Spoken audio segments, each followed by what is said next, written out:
Good morning. I'm Dorothy Wajno. Welcome to the Parapsychology Show. But before we get started, I would like to state there is no intent to impose information presented here on the beliefs of anyone. Please decide for yourself as to the validity, the accuracy, and the importance of the subject given. And I'm just delighted to have Louise Hauck with us today.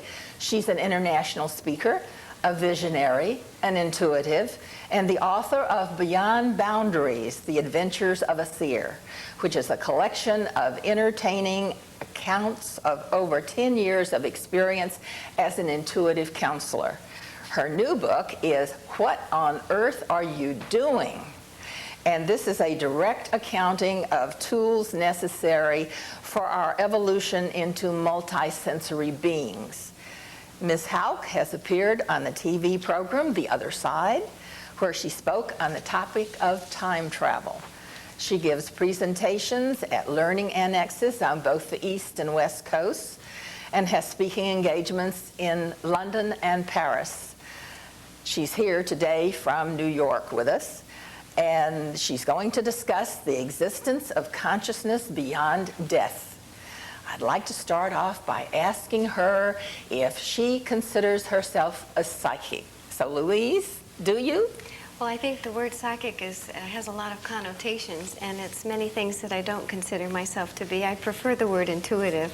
Psychic, I think, has connotations of gypsy fortune teller, where the future is presented regardless of what the person is doing with their life in the present. And my emphasis is helping people take personal responsibility for their lives and making wiser choices that lead them to the most positive future. Sounds good to me. Now, when did you discover that you had intuitive gifts? I didn't know that I had the ability to move into another's consciousness and move things forwards and backwards in time. So I really came in blessed with two gifts this lifetime. The first being that I never doubted my connection to the source, and the second that I was able to go to a frequency in myself, merge with another's consciousness, and move things forwards and backwards in time. So I would sit on a bus and inadvertently tune in to others, and I'd know that he's having a hard time with his wife. She does needlepoint, and he just lost his job. I'd get off the bus thinking, what's the use? It would change my impression, my perception of my own life. So I got into meditating and learned to fine-tune the abilities. And with respect to the second gift, I used to say to my mother, she was a very radiant soul, a concert pianist, I used to say to her, when you go to heaven, we'll write letters, which was a precognitive knowing that I'd be able to stay in touch with souls who'd passed over. Well, that is a lot to absorb, and I'm sure our viewers are just tuned in to all of these interesting things. Now, why is it difficult for so many people to trust their own intuitive feelings and knowledge or whatever? I don't think we've been taught a framework within which to trust our own intuitive sensings, and quite frankly, we've been spooked about it. We've been spooked about death, the process of death, and that it really is non-existent. We are eternal beings. And if there isn't a framework, it's difficult to define a particular sensing. There's a story that the primitive Indians couldn't see the conquistadors coming over the horizon because ship was not in their reality. Therefore, they could not perceive or view ship. I think the best example would be how near-death experiences are becoming a very reported phenomena. It's establishing a framework within which people are starting to define that particular kind of experience. I think that those kinds of experiences will be increasing. People will be able to entrust their intuitive sensings as as we develop a belief system that includes it. All right. With that in mind, how does someone get past this fear or the illusion or what of after death? I think when we see anything as separate from ourselves or foreign or out there, where there's separation, fear can seep in. When something becomes more realized, definable, and closer to us, then there is less separation and therefore less fear. So I think getting educated about these near-death experiences, and that there's a very predictable progression that we go through the death process, that's debunking a lot of old fears about death. But on this end, I think there's a lot of fear about going through the death process, the passing over, the leaving the body, and what we're experiencing while we're still in the body. And I'm very optimistic about the medical community starting to open up to holistic perceptions, just that they're now acknowledging that our emotions have something to do with our body and our body's health. So I think that there's a global trend towards a more holistic approach. The economics of things certainly does sway beliefs, and I think that the medical community is looking at the billions of dollars that people are paying to alternate health care. So I think that is creating a bridge from the traditional medical community, which is going to help soften a lot of those fears. Oh, I think so. And I think what you're saying, too, is that people should get to realize that death is a part of life. Absolutely. I think there's a saying that when we come into life, we're crying and everyone is rejoicing, and when we go out, we're rejoicing and everyone is crying. Yes. But I think that's going to change. All right. Now, Louise is here in the local area from New York, as I said, and I'm going to ask her to give the local phone number where she can be reached in case any of the viewers would like to contact her. The local number is 714-760-6267. Now, what about your belief, I believe, that you can actually change the past? Our past exists in relationship to our perception of it. We create our reality through our perceptions. I think the best way to describe how different perceptions create different realities is to get any number of siblings in a room and talk about their relationship to the parents or what happened in the past, and you'll get 5 different stories if there are 5 different siblings. When we look at our past and shift our perception to the events that caused bitterness, that caused vindictiveness, that we carry along with us, we're apt to, we will shift our relationship to the past and therefore be more free to respond to things spontaneously as a fully present human being. If we haven't shifted our perception, and that doesn't mean to go into denial and deny things that need to get validated in the past, but if we shift our perception and heal the past, I call it coughing up a good fur ball, it frees us to be more fully in the present and not impose the bitterness onto future expectations. If we're living with a sense of entitlement or entitlement or deservedness, that the past has done us wrong and therefore the future needs to make up for it, we won't see what's truly being delivered in the present. Yes, I hear what you're saying, and it's wonderful to be grateful for what you have, because there's a saying that if you are grateful for what you have, you will always have more. If you're not grateful for what you have, you will never have enough. That's very true. In fact, I used to say to my children when they would get calls from friends, you must have been feeling friendly. Feeling friendly attracts friends. Yes. So we need to be of the consciousness of that which we want to attract.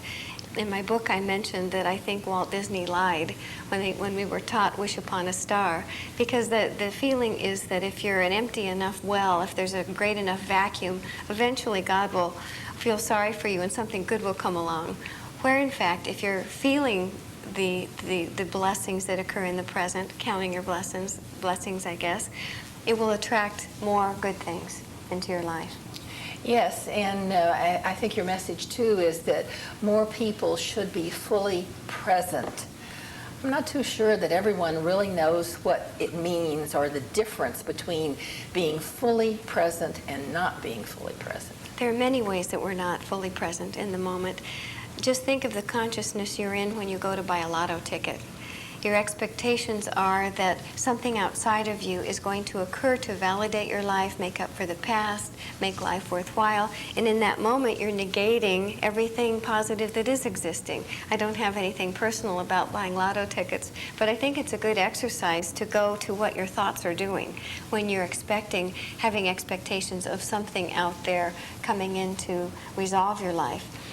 We're not fully present with a lot of the technology that is speeding us up.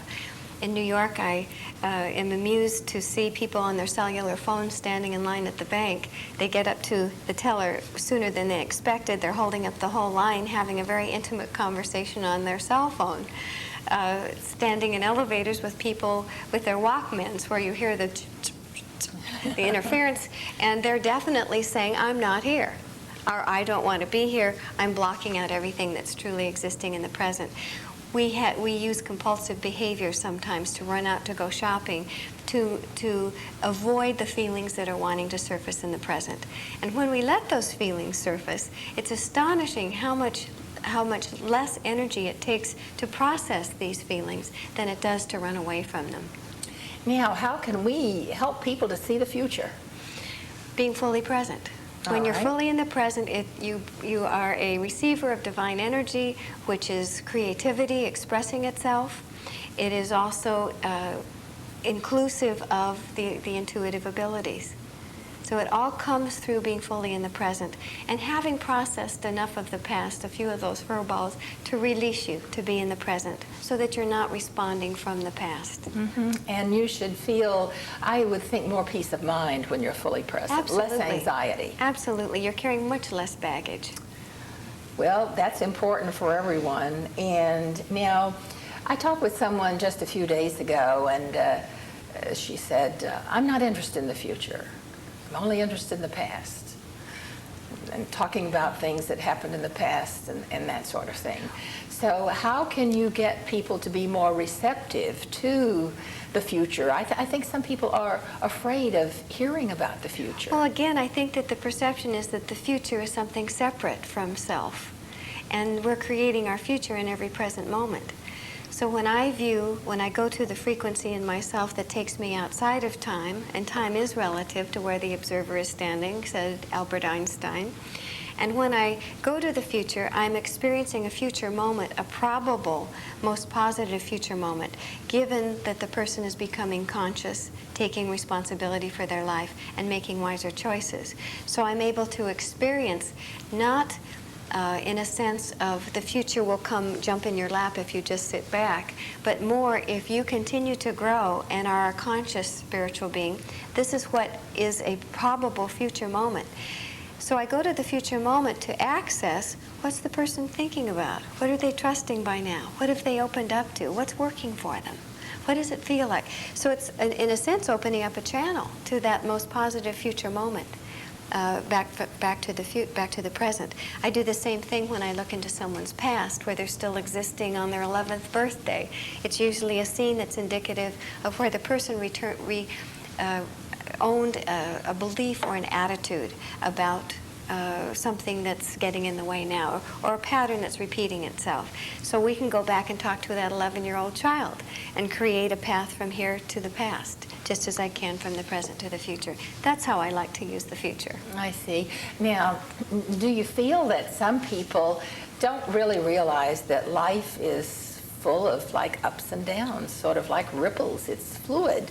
And maybe they think the future should be all ups.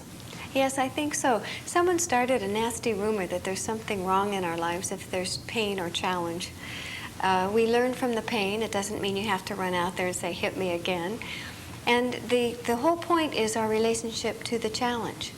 We're presented with challenges, and we give them good, bad connotations. We judge experiences as good or bad. But every experience bears a gift. It's our relationship to the challenge. And I think this is a good point for us to just pause and have you give us the local phone number again where you can be reached, because some of our viewers may not have been ready with their paper and pencil when we announced it on the first go-round. The local number is 714-760-6267.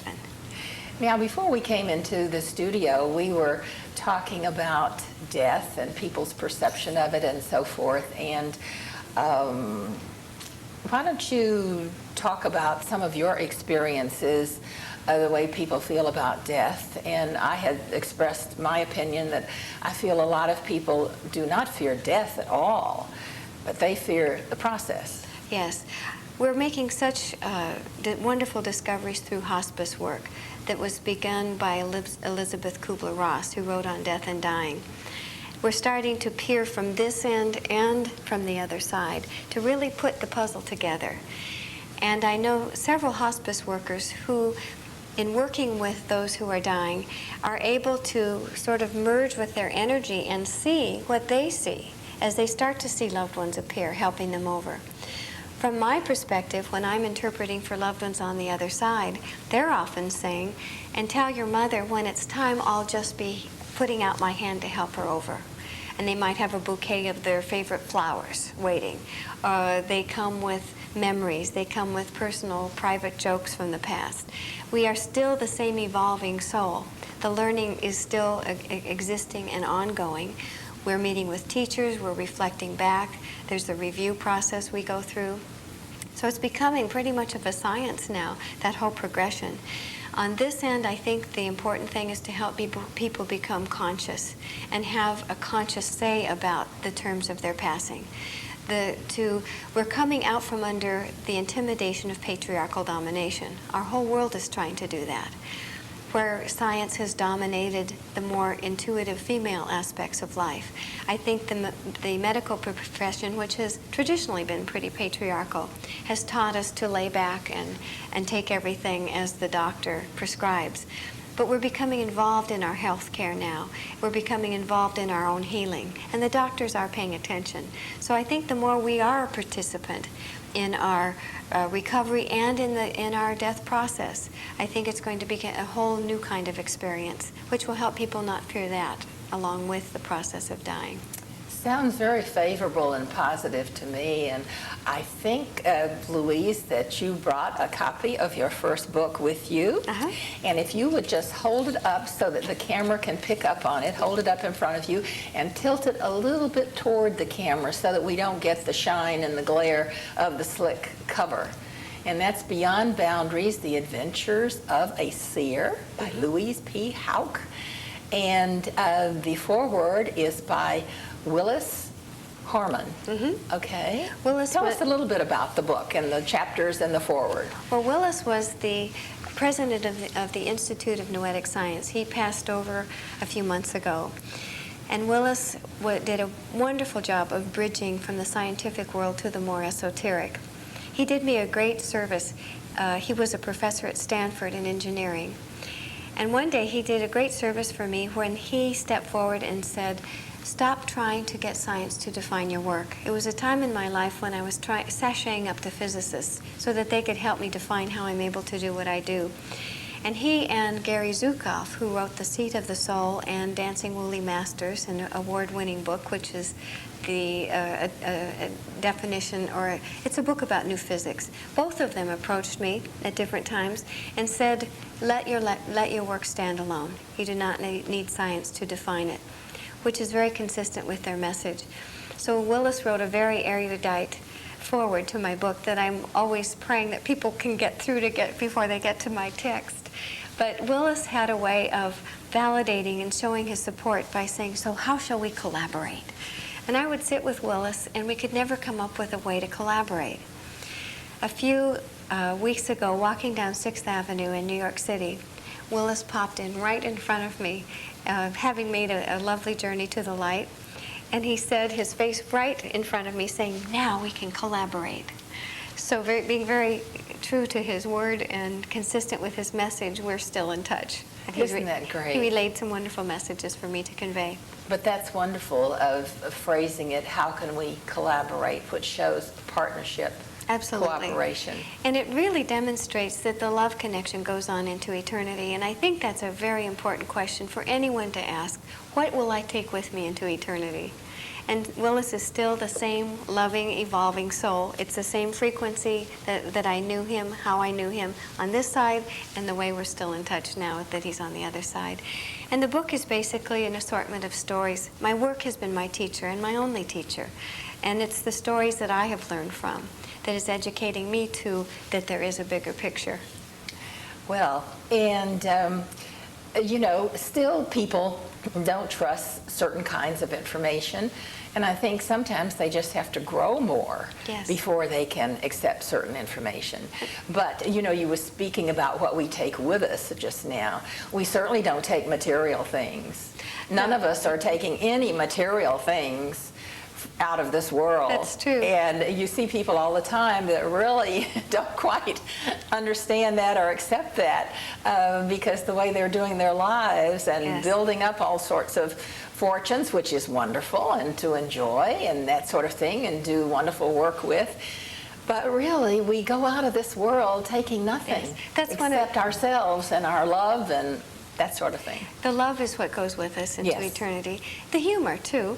And one of the most popular messages I get from souls on the other side is, you never see a hearse with a luggage rack.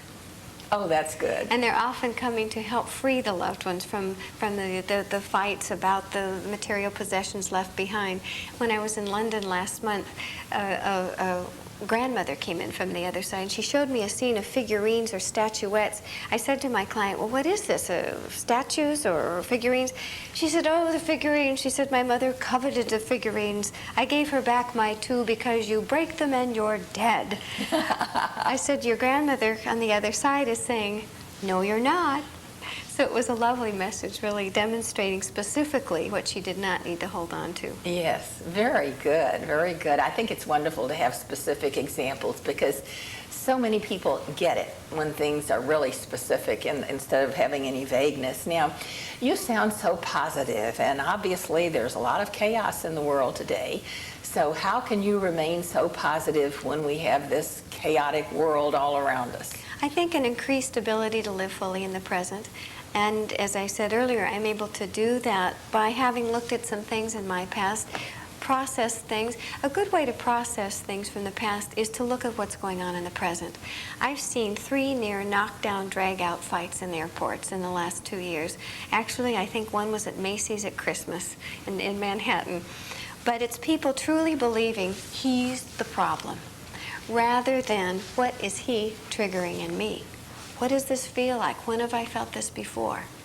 That will lead you to some things, some issues that may be anchored in the past, that will help you get some validation or express the anger or maybe get yourself ready for some forgiveness. So when you're a little bit clearer in the present, and I have to say, living with a constant understanding that there is a bigger picture, helps me, I think, be more positive. And that's how you can have hope. Absolutely. Knowing that there's a plan, that we are watched over, we are totally embraced. But when we get a very rigid fix on what we think our life should be, or through our expectations of the future, we won't be facing the doorway where so many infinite possibilities are waiting to come through. So we're cutting down on possibilities rather Absolutely. than enlarging upon possibilities when we do that. And now, have you seen the future? And if you have, what's it like? Yes, I have gone to the future inadvertently for 3 hours. I went to Expanded Consciousness one day, and I was in a future community. It was not communal like in the 60s, but there were some wonderful aspects that I brought back with me. The children were being taught the classics again, only that which is authentic and in truth resonated. Between now and then, that which is not in truth and authenticity will start to appear extra tacky. The children were valued for the wisdom they come in with, rather than seen as lesser beings because they're chronologically younger. The elderly were no longer invisible. Much more telepathy. Telepathy is easy when we're living in the present.